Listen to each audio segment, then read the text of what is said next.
Oh my gosh, networking, ano to? Baka scam to. Baka dekwatin yung pera namin or whatever.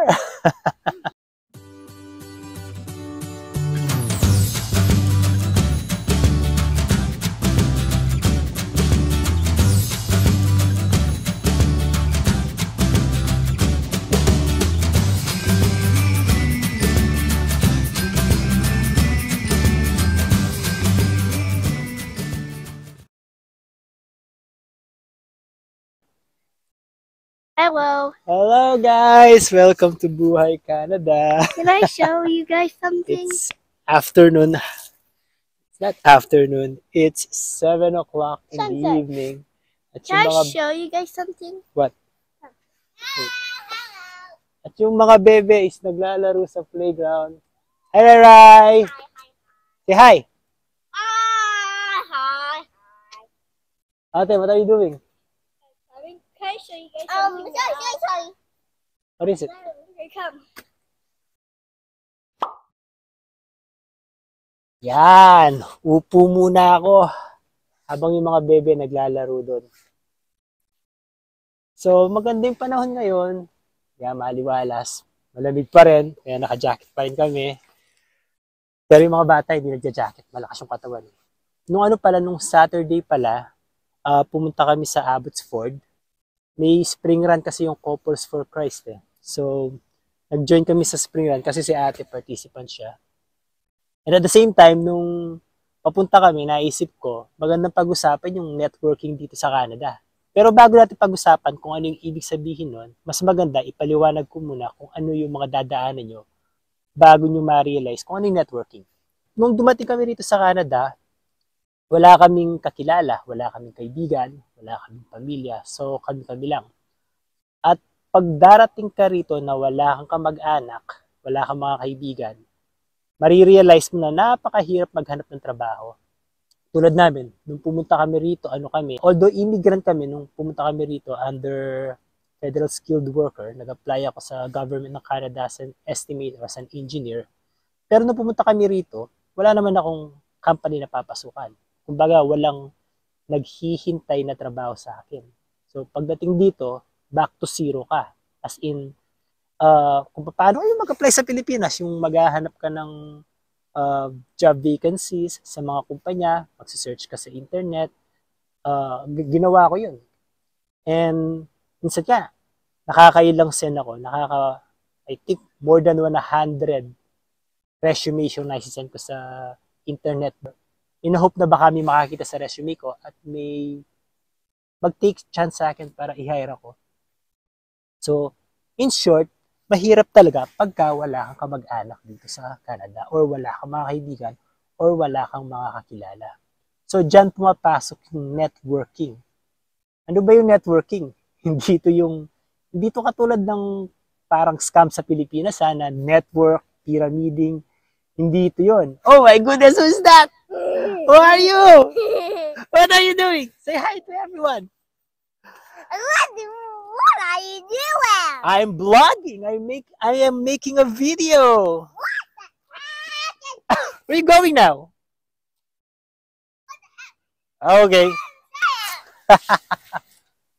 So can I continue talking to them? Okay. Sana ba ako naligaw ako Ayun, so nung dumating kami dito nga, yung networking, hindi to katulad ng networking sa Pilipinas Yung networking sa Pilipinas, scam yun Pyramiding yun Dito, pag sinabing networking, huwag kayong matatakot Baka isipin nyo, oh my gosh, networking, ano to?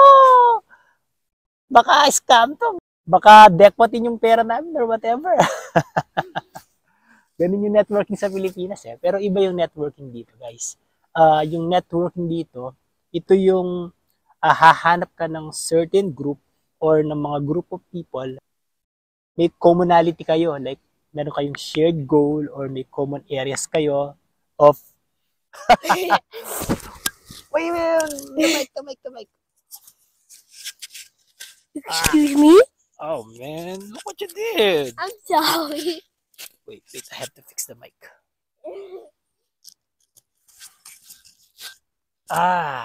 Yan. So, yun nga. Sana stay. I need to talk to them. Stop distracting me. Okay? So, yun nga. Baka isipin nyo, networking, oh my goodness, pyramiding to. Meron pa bang pyramiding sa Canada? Ayaw namin to. Pero hindi ganun yun, hindi ganun yun.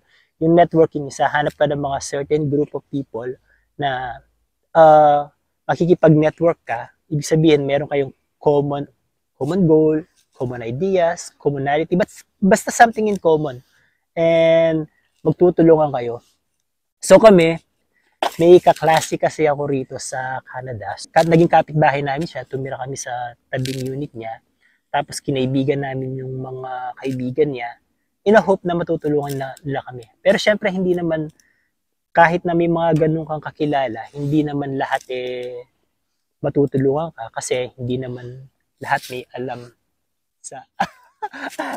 Ang daming distraction! Hindi bago sila eh.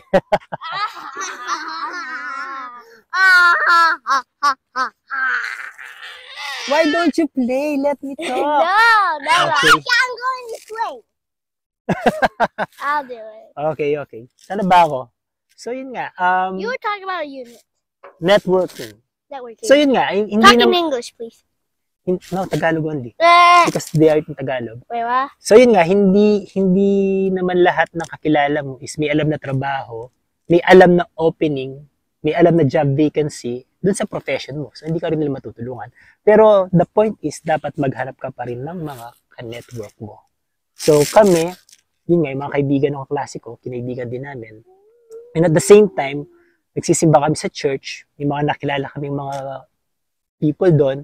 Tapos may mga tao doon na in-invite kami sa Couples for Christ. And at that time, nung una marami kaming dahilan para tumanggi eh.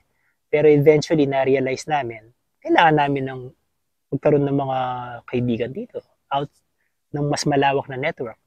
So, umagri na rin kami. Nag-join kami sa Couples for Christ, which is maganda rin naman. Kasi yung mga babies namin, si Natea at si Rai, nagkaroon ng mga kaibigan. So si Weng, minsan natutulungan nila si Weng sa paghahanap ng trabaho, nabibigyan ng advice. Kahit ako, nabibigyan din nila ako ng advice. Pero at the time kasi may trabaho na kami, so hindi na rin namin kailangan yung mga job vacancies na binibigay nila. Although nagbibigay pa rin sila kung gusto namin ng i-try itong ganitong company or i-try itong ganitong company.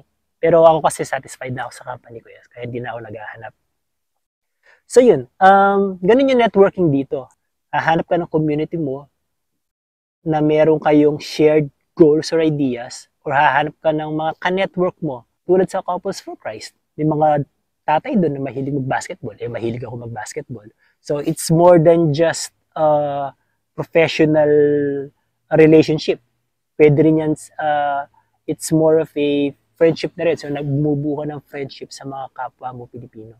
Kaya nung Saturday, nagpunta kami sa Couples for Christ Spring Run. Sumali pa nga si Tay sa track and field. It's a way of bonding with other Filipinos here. Meron ding mga ibang networking groups dito, like may mga professional Filipino architects dito sa Canada, may mga professional Filipino quantity surveyors dito sa Canada, may mga professional businessman dito sa Canada.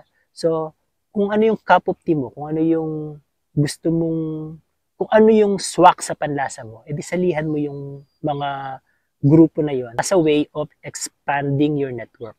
So, ganun yung networking dito sa Canada, guys. I hope nagkaroon kayo ng idea kung papaano ang networking dito sa Canada. Hindi to pyramiding, hindi to scam.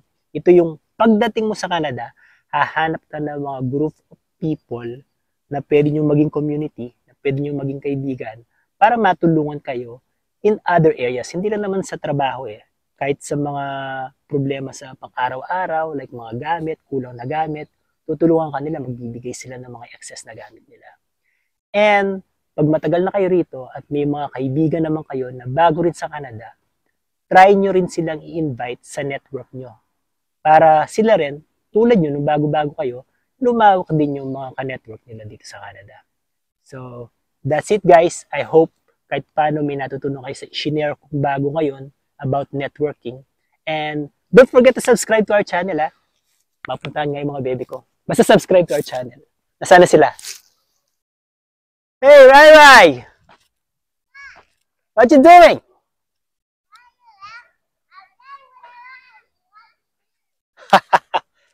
So, nasaan na si Mami? Ayun.